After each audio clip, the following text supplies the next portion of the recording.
Hi friends, आज की short analysis में हम डिस्कस करेंगे जेके लक्ष्मी सीमेंट स्टॉक के ऊपर। दोस्तों ये स्टॉक अगर आप देखो तो जुलाई 2024 से करेक्शन के अंदर चल रहा है। मोटा मोटी देखो तो स्टॉक ने पूरे 4 महीने यानी पूरा एक क्वार्टर स्टॉक ने करेक्शन में बिता दिया। और करेक्शन में भी दोस्तों उसने दोनों तरह का करेक्शन दिया, प्राइस वाइज टाइम वाइज दोनों। पहले स्टॉक ने प्राइस वाइज करेक्शन दिया जहाँ पर ये स्टॉक काफ़ी हद तक डाउनसाइड करेक्ट हुआ। उसके बाद स्टॉक ने टाइम वाइज करेक्शन के अंदर एक साइडवे कंसोलिडेशन करी, एक बेस बनाया और अल्टीमेटली इसको ब्रेकआउट किया है। और दोस्तों ये स्टॉक के अंदर अगर आप देखो तो यहाँ पर मल्टीपल पॉजिटिव फैक्टर्स एक साथ ब्रेकआउट हुए हैं, जिसके तहत ये स्टॉक करंट लेवल से अपसाइड में 9 से 10%, 9 to 10% अपसाइड रनअप के लिए रेडी है। लेकिन दोस्तों इसमें कोई भी हमारी बाय सेल होल्ड रिकमेंडेशन नहीं है। ये प्योरली एजुकेशन पर्पस से मैं अपना पॉइंट ऑफ व्यू आप लोगों के सामने शेयर कर रहा हूँ।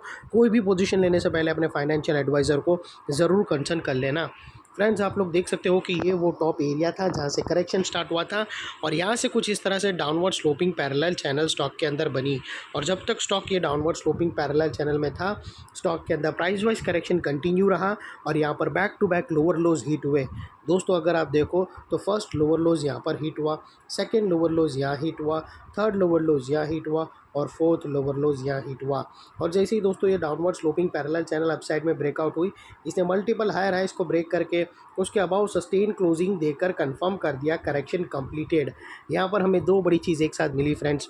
पहले तो इसने डाउनवर्ड स्लोपिंग पैरेलल चैनल को अपसाइड में ब्रेक किया, जिसकी वजह से जो स्ट्रेट डाउनसाइड फॉल आ रहा था प्राइस वाइज करेक्शन का, वहाँ पर अल्टीमेटली ब्रेक लग गई। और सेकेंडली इसके अंदर जो back to back lower lows hit हो रहे थे वो स्टॉप होकर उसके अगेंस्ट में first time higher highs register हुए क्लोजिंग बेसिस पे, जो हमें कंफर्म करता है कि स्टॉक के अंदर बॉटम लग गई है, करेक्शन कंप्लीटेड और ट्रेंड इसका चेंज हो चुका है। करेक्शन का ट्रेंड बाई साइड की तरफ शिफ्ट हो चुका है। अनलेस एंड अनटिल यहाँ पर कोई नया लोअर लोज ना मिले या फिर पुराने लोअर लोज के नीचे क्लोजिंग ना मिले, तब तक हम यही मानकर चलेंगे कि यहाँ पर बॉटम लग गई है और करेक्शन कंप्लीटेड। और दोस्तों बात कर लेते हैं अभी डाइवर्शन का। तो फ्रेंड्स अगर आप RSI डालकर चेक करो तो आप लोगों को यहाँ पर पॉजिटिव डाइवर्शन विटनेस होगा। दोस्तों प्राइस एक्शन के जो लास्ट लोअर लो स्विंग अगर आप देखो तो वो एक ही एंगल पे फ्लैट है या फिर डाउनसाइड टिल्ट है।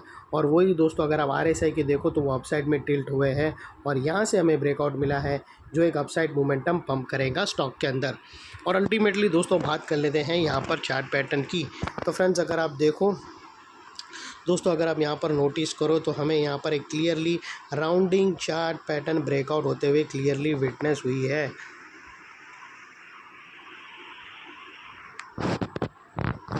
दोस्तों ये जो rounding chart pattern already breakout हुई है, लेकिन दोस्तों यहाँ पर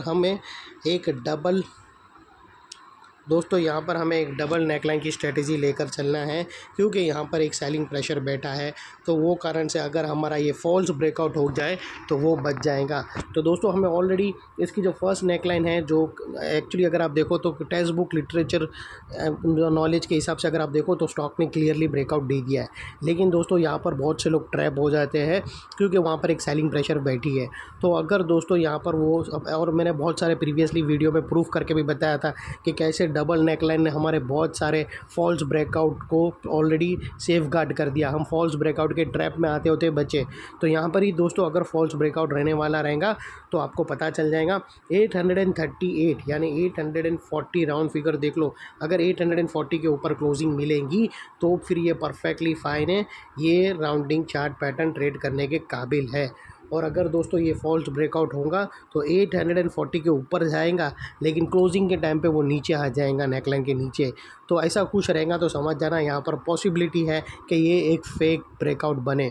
तो जैसे ही दोस्तों 840 के ऊपर क्लोजिंग, बल्कि 840 के ऊपर हमें ग्रीन कैंडल मिली तो परफेक्टली ब्रेकआउट कंफर्म हो गया और फिर इसकी अपसाइड और भी ओपन हो जाएंगी।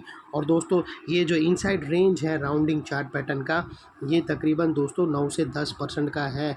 जो ये वो दोनों नेकलाइन ब्रेकआउट होने के बाद अपसाइड सस्टेन मूव स्टार्ट करेगा तो स्टॉक 10% तक रनअप देगा। और वो लिहाज से दोस्तों स्टॉक का जो अगला टारगेट निकल कर आता है वो 920 रुपीज़ का आता है। और यहाँ पर बीच में कुछ रेजिस्टेंस है जो ये स्टॉक फेस करेगा, जिसको हम ब्लू में कर देंगे। और दोस्तों यहाँ पर अभी फ़िलहाल हम स्टॉप लॉस की बात नहीं कर सकते क्योंकि दोनों भी नेकलाइन अभी तक ब्रेकआउट हुई नहीं है। फर्स्ट नेकलाइन ब्रेकआउट हो चुकी है सक्सेसफुली, लेकिन सेकंड नेकलाइन ब्रेकआउट होना बाकी है। और उसके बाद अगर वो सेकंड नेकलाइन भी ब्रेकआउट हो जाती है तो फर्स्ट ब्रेकआउट कैंडल के लो के नीचे क्लोजिंग बेसिस पे आप अपने एडवाइज़र को पूछकर स्टॉप लॉस रख सकते हो, या फिर ATR की भी हेल्प ले सकते हो, या फिर नियरेस्ट लोअर स्विंग भी रख सकते हो। जो भी स्टॉप लॉस रखो, इतना मेक श्योर करना कि आपका risk to reward ratio at least 1:2 या मिनिमम 1:1.5 रहेगा। और दोस्तों एक और बात, सीधा मंडे को जाकर ये स्टॉक के अंदर ट्रेड ओपन मत कर लेना, अभी तक हमें ब्रेकआउट मिला नहीं है।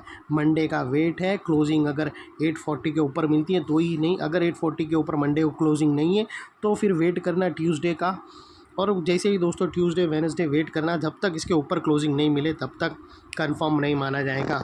और दोस्तों अभी अगर आप देखो तो नेकलाइन के पास का ये एरिया फिर बहुत ही इंपॉर्टेंट एरिया बनकर खड़ा हो जाएगा अगर दोनों नेकलाइन ब्रेकआउट हुई, क्योंकि दोस्तों यहाँ पर already multiple positive factors already breakout हो चुके हैं।